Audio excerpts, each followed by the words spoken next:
Hello welcome to Rao's competitive academy. So రీసెంట్గా మనకి RRB ఎన్టీపీసీకి సంబంధించి గ్రాడ్యుయేట్ పోస్టులతో పాటు అండర్ గ్రాడ్యుయేట్ పోస్టులు కూడా అయితే కనుక అఫీషియల్గా రిలీజ్ అవటం జరిగింది. సో వీటికి సంబంధించి చాలా మందికి ఒక క్వైరీస్ అయితే ఉన్నాయి, లైక్ ఎలా అప్లై చేయాలి, ఏమేమి అవసరం, డాక్యుమెంట్ ఏమైనా అప్లోడ్ చేయాల్సి ఉంటుందా అనే క్వశ్చన్స్ అయితే కనుక చాలా మందికి ఉన్నాయి కనుక సో వాటికి సంబంధించి ఈరోజు సెషన్ అయితే చేయటం జరిగింది. సో మనం డైరెక్ట్గా క్రోమ్లోకి వెళ్ళి ఆర్ఆర్బీ హోమ్ పేజ్ ఓపెన్ చేసినట్టయితే కనుక మీకు పిక్చర్ అనేది ఇలా కనిపిస్తుంది. సో ఇక్కడ మీకు అప్లై అని ఒక కనిపిస్తుంది కదా హైలైటెడ్ బటన్.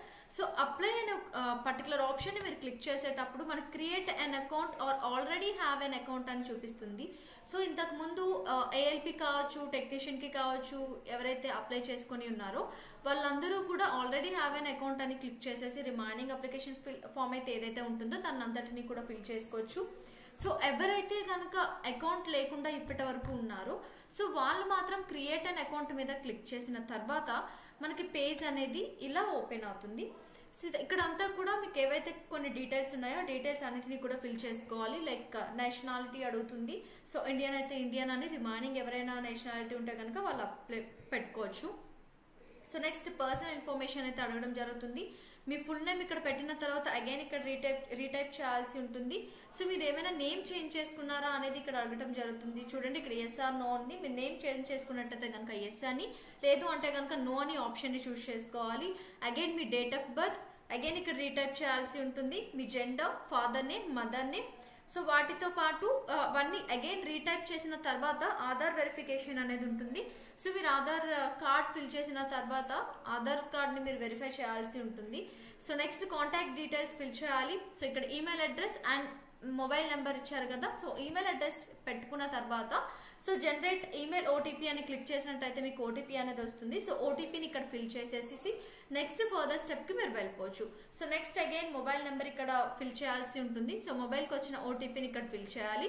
సో దీని తర్వాత మీరు ఒక పర్టికులర్ పాస్వర్డ్ని క్రియేట్ చేసుకోవాల్సి ఉంటుంది. సో పాస్వర్డ్ని క్రియేట్ చేసుకున్న తర్వాత ఆ పర్టికులర్ పాస్వర్డ్ని ఇక్కడ కన్ఫర్మ్ చేయాల్సి ఉంటుంది. సో ఇచ్చిన ఏదైతే క్యాప్చా కోడ్ ఉందో క్యాప్చా కోడ్ ఎంటర్ చేసి preview and create an account అని మీరు క్లిక్ చేసినట్టయితే కనుక ఇక్కడ మీకు పర్టికులర్గా ఇక్కడ ఇలా అయితే మీకు ఓపెన్ అవుతుంది. సో ఇప్పుడు మీరు లాగిన్ అవ్వాలి. సో ఏవైతే మీరు సైనింగ్ డీటెయిల్స్ ఇచ్చారో సో ఆ పర్టికులర్ నెంబర్తో కానీ మెయిల్ అడ్రస్తో కానీ ఇక్కడ మీ మెయిల్ కానీ నెంబర్ కానీ మెన్షన్ చేసేసి కింద ఇచ్చిన పాస్వర్డ్లో మీరు ఏదైతే పాస్వర్డ్ని క్రియేట్ చేసుకున్నారో సో ఆ పర్టికులర్ పాస్వర్డ్ని ఇక్కడ ఫిల్ చేసిన తర్వాత ఇచ్చిన క్యాప్చా కోడ్ని మీరు ఇక్కడ ఫిల్ చేయాల్సి ఉంటుంది. సో నెక్స్ట్ మీరు లాగిన్ అని క్లిక్ చేసినట్టయితే కనుక మనకి పేజ్ అనేది ఇలా ఓపెన్ అవుతుంది. సో పేజ్ అనేది ఇలా ఓపెన్ అయినప్పుడు ఆల్రెడీ ఎవరైతే ఇప్పటి వరకు అకౌంట్ అసలు లేని వాళ్ళు ఎలా ఉంటారో వాళ్ళది చెప్పాను. సో వన్స్ అకౌంట్ క్రియేట్ అయిపోయిన తర్వాత అండ్ ప్రీవియస్గా ఎవరైతే ఏఎల్పి అండ్ టెక్నీషియన్కి ఆల్రెడీ అప్లై చేసిన వాళ్ళు ఉన్నారో లాగిన్ అవ్వగానే మీకు ఓపెన్ అయ్యే ఫస్ట్ పేజ్ ఏంటి అంటే కనుక ఇది. సో జనరల్ ఇన్స్ట్రక్షన్స్ అనేవి హైలైట్ అవుతాయి. సో ఇక్కడ ఆన్లైన్ అప్లికేషన్ అనేది మీకు కనిపిస్తుంది కదా, సో ఆన్లైన్ అప్లికేషన్ అని క్లిక్ చేయగానే మీకు పేజ్ అనేది ఇలా ఓపెన్ అవుతుంది. సో పైన ఇచ్చిన వాటిలో టెక్నీషియన్ అంటే రీసెంట్గా గ్రేడ్ 3 కొన్ని వేకెన్సీస్ అయితే పెంచడం జరిగాయి. సో వాటి మోడిఫికేషన్ కావచ్చు, కొన్ని ఎక్స్ట్రా పోస్టులు అయితే ఇవ్వడం జరిగాయి కనుక అటువంటి వాళ్ళందరూ ఇక్కడ అప్లై చేసుకోవచ్చు. సో అగైన్ కింద సెకండ్ వన్లో అండర్ గ్రాడ్యుయేట్ పోస్ట్ ఎవరైతే ఇంటర్ కంప్లీట్ చేసిన వాళ్ళు ఉన్నారో వాళ్ళు ఇక్కడ అప్లై చేసుకోవచ్చు. అండ్ థర్డ్ పోస్ట్లో మనకి గ్రాడ్యుయేట్ పోస్టులు అనేవి ఇవ్వటం జరిగాయి. సో ఇక్కడ మీరు క్లిక్ చేసినట్టయితే కనుక మీకు ఇలా ఓపెన్ అవుతుంది. లైక్ అహ్మదాబాద్ అని, అజ్మీర్ అని, బెంగళూరు, భోపాల్, భువనేశ్వర్, బిలాస్పూర్. సో మీకు ఏ జోన్ నచ్చితే కనుక మీరు ఏ జోన్ అయితే పెట్టాలనుకుంటున్నారో ఆ జోన్ని సెలెక్ట్ చేసిన తర్వాత ఇక్కడ ఏదైతే I'm not currently divide by any RRB or RRC అని ఇక్కడ ఉంది కదా. సో ఈ పర్టికులర్ ఆప్షన్ని మీరు క్లిక్ చేసుకున్న తర్వాత నెక్స్ట్ అని కనుక మీరు క్లిక్ చేస్తే పేజ్ అనేది మీకు ఇలా ఓపెన్ అవుతుంది. సో ఆల్రెడీ మనం ఇన్ఫర్మేషన్ ఏదైతే ఇచ్చామో ఆ ఇన్ఫర్మేషన్ అంతా కూడా ఆల్రెడీ సేవ్ అయిపోయి ఉంటుంది. సో ఇన్ఫర్మేషన్ సేవ్ అయిపోయింది కనుక దీనికోసం మీరు పర్టికులర్గా ఇంకా మీరు అంటే స్ట్రెస్ తీసుకొని వెళ్ళాల్సిన అవసరం ఉండదు. కాకపోతే ఎక్స్ట్రాగా మీరు ఎస్సీ కేటగిరీకి సంబంధించిన వాళ్ళు ఎవరైనా ఉంటే కనుక వాళ్ళ ఆధార్ వాళ్ళ క్యాస్ట్ సర్టిఫికేట్ ఏదైతే ఉందో సో ఇక్కడ చూసినట్టయితే ఆల్రెడీ మనం ఇవంతా కూడా అకౌంట్ క్రియేట్ చేసేటప్పుడు ఆల్రెడీ ఫిల్ చేసాం. సో ఏఎల్పి టెక్నీషియన్కి కనుక ఇంతకు ముందు ఎవరైనా అప్లై చేసిన వాళ్ళు ఉంటే ఆటోమేటిక్గా వాళ్ళ డీటెయిల్స్ అన్నీ కూడా ఇందులో సేవ్ అయి ఉండిపోతాయి కనుక సో పెద్ద ప్రాబ్లం ఉండదు. ఆటోమేటిక్గా మనం డైరెక్ట్గా ఫిల్ చేసుకోవచ్చు. ఇక్కడ చూడండి మ్యారిటల్ స్టేటస్ మనం ఫిల్ చేసుకోవాల్సి ఉంటుంది. మదర్ టంగ్ ఒకటి ఫిల్ చేసుకోవాలి and choice of language for exam. So మీరు ఎగ్జామ్ని ఏ లాంగ్వేజ్లో రాయాలనుకుంటున్నారో ఆ పర్టికులర్ తెలుగు అయితే తెలుగు అని, ఇంగ్లీష్ అయితే ఇంగ్లీష్ అని మీరు మెన్షన్ చేసుకోవాల్సి ఉంటుంది. So next community details. So ఇక్కడ మీరు ఏ క్యాస్ట్ అయితే కనుక క్యాస్ట్ నేమ్ ఫిల్ చేయాలి. సో అందులో సబ్ క్యాస్ట్ ఫిల్ చేసిన తర్వాత certificate number, so caste certificate number enter చేయాల్సి ఉంటుంది. సో మీకు ఎవరైతే ఇష్యూయింగ్ అథారిటీ ఉంటారో సో ఎవరు ఇస్తారు అనేది ఇక్కడ ఉంటాయి. సో ఎవరెవరు ఇస్తారు, లైక్ కొంతమందికి అయితే సో మున్సిపల్ అని, కొంతమందికి తహసీల్దార్ అని కొన్ని ఉంటాయి కదా. సో అటువంటి వాళ్ళు ఎవరైతే ఉన్నారో సో ఎవరైతే వాళ్ళకి క్యాస్ట్ సర్టిఫికేట్ని ప్రొవైడ్ చేస్తారో సో వాళ్ళని ఇక్కడ మెన్షన్ చేయాల్సి ఉంటుంది. సో తర్వాత ఇష్యూయింగ్ స్టేట్, సో ఏ స్టేట్ నుంచి మీకు కాస్ట్ సర్టిఫికేట్ అనేది ప్రొవైడ్ చేయబడుతున్నారో స్టేట్, అండ్ ఇక్కడికి వచ్చేసరికి పర్టికులర్ కాస్ట్ సర్టిఫికేట్ ఏదైతే ఉందో అది ఏ డేట్న ఇష్యూ చేశారో ఆ డేట్ మెన్షన్ చేయాలి.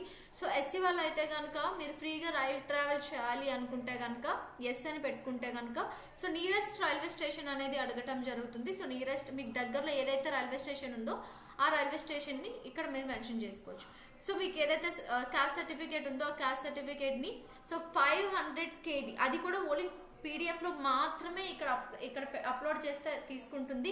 సో జేపీజీలో కానీ ఇమేజ్లో కానీ పెట్టినట్టయితే కనుక ఇది ఇక్కడ అప్లోడ్ అవ్వడానికి ఇబ్బందిగా ఉంటుంది కనుక సో ముందుగానే మీరు క్యాస్ట్ సర్టిఫికేట్ని అండ్ మెట్రిక్యులేషన్ని వీటిని అన్నిటినీ కూడా పీడిఎఫ్లో పెట్టుకోవాల్సి ఉంటుంది. సో ఇక్కడ కాస్ట్ సర్టిఫికేట్ ఫిల్ చేసిన తర్వాత ఇక్కడ పోస్టల్ అడ్రస్ డీటెయిల్స్ అనేవి ఉంటాయి. సో ఫస్ట్ ఇక్కడ మీరు స్టేట్ని మెన్షన్ చేయాల్సి ఉంటుంది. సో నెక్స్ట్ డిస్ట్రిక్ట్ని మెన్షన్ చేసిన తర్వాత మీరు ఏదైతే అడ్రస్ ఉందో address and village, town or city are pin కోడ్ని ఫిల్ చేయాల్సి ఉంటుంది. సో ఇదే పర్మనెంట్ అడ్రస్ అయితే కనుక ఇక్కడ మీరు టిక్ చేసినట్టయితే కనుక అది పర్మనెంట్గా ఉండిపోతుంది.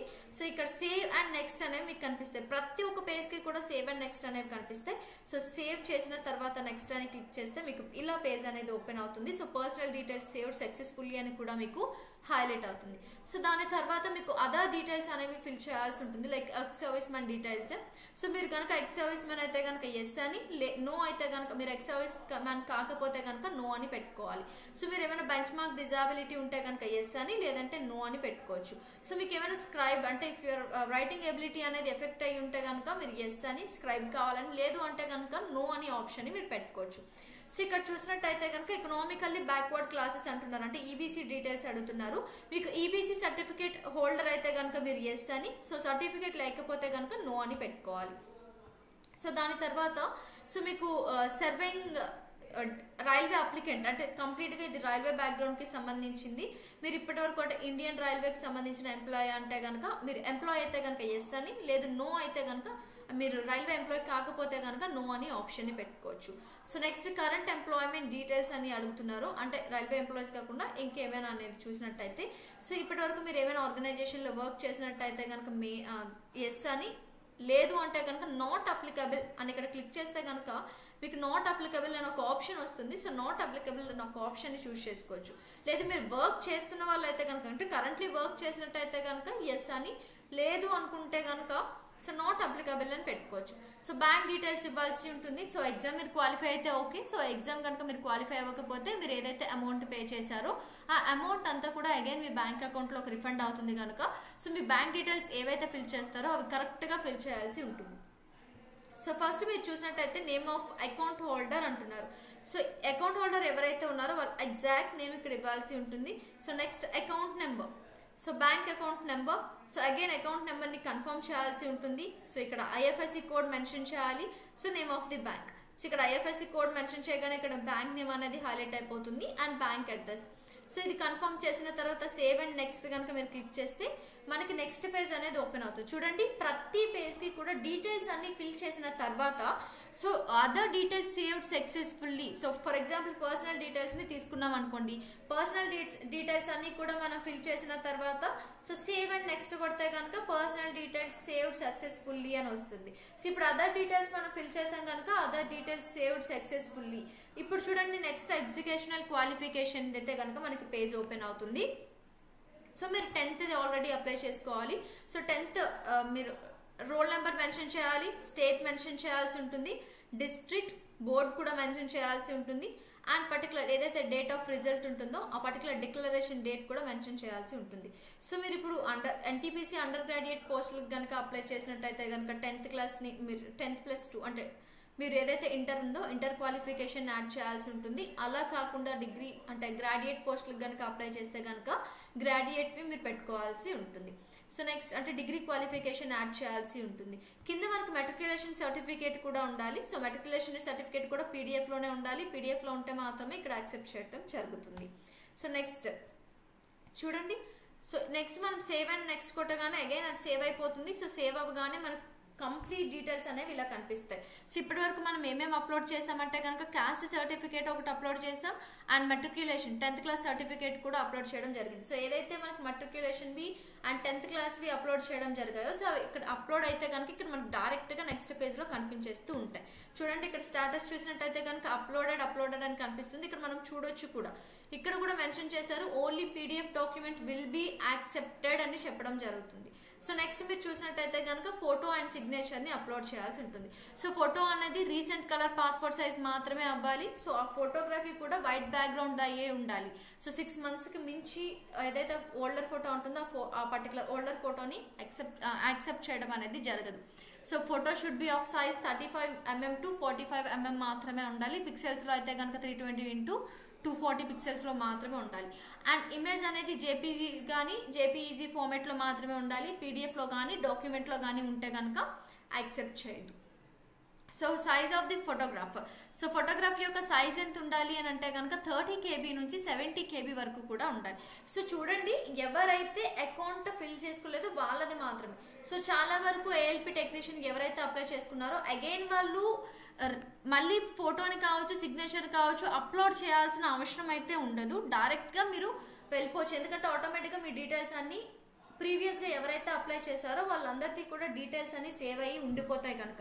సో ఎవరైతే కొత్తగా అప్లై చేస్తున్నారో వాళ్ళ డీటెయిల్స్ అనేవి సేవ్ అయ్యి ఉండవు కనుక సో ఫోటోని అండ్ సిగ్నేచర్ని అప్లోడ్ చేయాల్సి ఉంటుంది. సో ఫోటో అయితే కనుక సైజు 30 KB నుంచి 70 KB మధ్యలో మాత్రమే ఉండాలి. అదే మీకు సిగ్నేచర్ అయితే కనుక సిగ్నేచర్ కూడా సేమ్ 30 KB నుంచి 70 KB మధ్యలో ఉన్న సైజ్ని మాత్రమే ఇక్కడ సైట్ అనేది యాక్సెప్ట్ చేయడం జరుగుతుంది. సో మీరు ఇవి అప్లోడ్ చేసిన తర్వాత సో నెక్స్ట్ అండ్ సేవ్ కనుక సేవ్ అండ్ నెక్స్ట్ కనుక కొట్టినట్టయితే కనుక అగైన్ ఇది కూడా సేవ్డ్ సక్సెస్ఫుల్లీ అని మీకు చూపిస్తుంది. సో దాని తర్వాత మనకి పోస్ట్ ప్రిఫరెన్సెస్ అయితే ఉంటాయి. సో చూడండి chief commercial cum ticket supervisor అని, station master, goods train manager, junior accounts assistant cum typist అని, junior account assistant cum typist అని, senior clerk cum typist again ఇలా మనకి డిఫరెంట్ టైప్స్ ఆఫ్ వేకెన్సీస్ అయితే ఉన్నాయి. సో జోన్స్ వైజ్ మనం వేకెన్సీస్ని అయితే చూస్ చేసుకోవచ్చు. సో ఇక్కడ మీరు ప్లస్ అని ఒక ఆప్షన్ కనిపిస్తుంది కదా. సో ఈ ప్లస్ని కనుక మీరు క్లిక్ చేస్తే కనుక ఇక్కడ ఏదైతే మీరు ప్రిఫరెన్స్ని చూస్ చేసుకున్నారో ఆ పోస్టులన్నీ కూడా ఇక్కడ 1 by 1 డిస్ప్లే అవుతూ ఉంటాయి. సో ఆ డిస్ప్లే అయిన తర్వాత చూడండి ఇక్కడ డిస్ప్లే అవుతున్నాయి.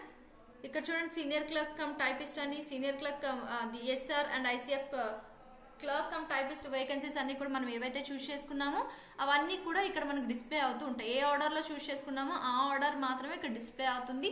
అండ్ తర్వాత I have exercise and checked my order of post preference for the post I'm interested to apply అని చెప్పి ఇక్కడ మీరు టిక్ మార్క్ చేయాల్సి ఉంటుంది బాక్స్లో. సో తర్వాత ఇక్కడ ఏవైతే 3 ఆప్షన్స్ ఇది ఆటోమేటిక్గా హైలైట్ అవ్వదు. ఎందుకంటే ఆల్రెడీ మనం I'm not currently debarred by any RRB or RSC అని ఆల్రెడీ ఫిల్ చేసాం కనుక ఇక్కడ ఇది పర్టికులర్ ఏదైతే ఉందో ఈ ఫస్ట్ది సో ఇది హైలైట్ అవ్వదు. సో కింద ఏవైతే ఈ 3 ఉన్నాయో ఈ 3 మాత్రం హైలైట్ అవుతాయి.